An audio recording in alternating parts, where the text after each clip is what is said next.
bonjour, nous sommes ici avec Edwin Moutoussamy de WeShare, donc un acteur de la communauté de l'économie collaborative assez important, ou en tout cas en développement.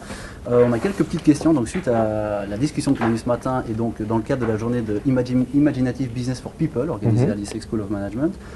Premièrement, dans quelle mesure, à travers donc, de votre activité chez WeShare, vous sentez-vous investi donc, dans la recherche de solutions orientées social impact et donc dans les nouvelles façons de créer de la valeur partagée? Ouais.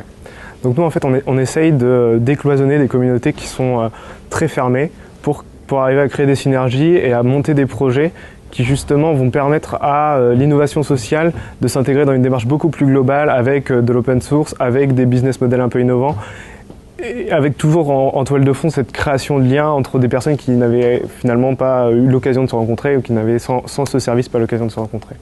Et en quoi est-ce que cette journée Imaginative Business for People vous semble importante à organiser? Et en quoi est-ce que c'est important pour vous d'y participer?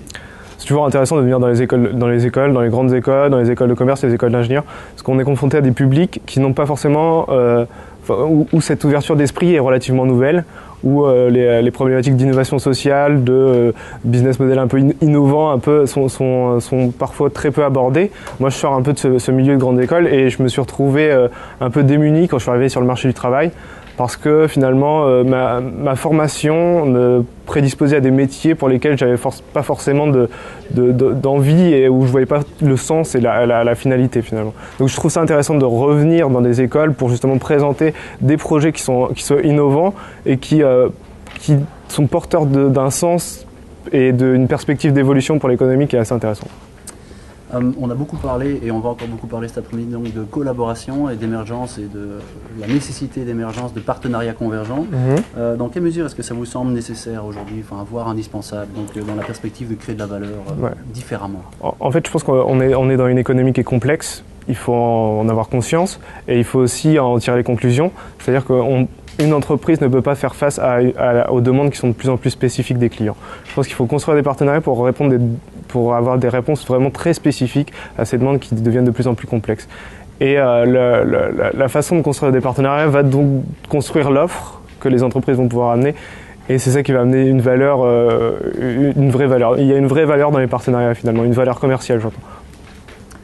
Pour conclure, un Imaginative Business for People, selon vous, ça ressemble ou ça devrait idéalement ressembler à quoi? Ma vision à moi, c'est finalement l'innovation sociale passe par la création de services qui permettent de mettre en relation des gens qui n'auraient pas eu l'occasion de se rencontrer. Donc ça c'est le fond. Après, ce qui est très important dans ces démarches-là, c'est aussi la forme. C'est l'open source, open data, et c'est toutes ces problématiques qui nous donnent à réfléchir à comment arriver à monétiser, parce que quand on parle d'open source, on ne parle pas de libre, c'est vraiment différent, il faut vraiment faire la distinction, et ça reste une façon relativement capitalistique de faire du business, mais ça ouvre une fenêtre vers des perspectives différentes en fait. Monsieur Moutoussamy, merci beaucoup. Merci à vous. Et à très bientôt. À très bientôt.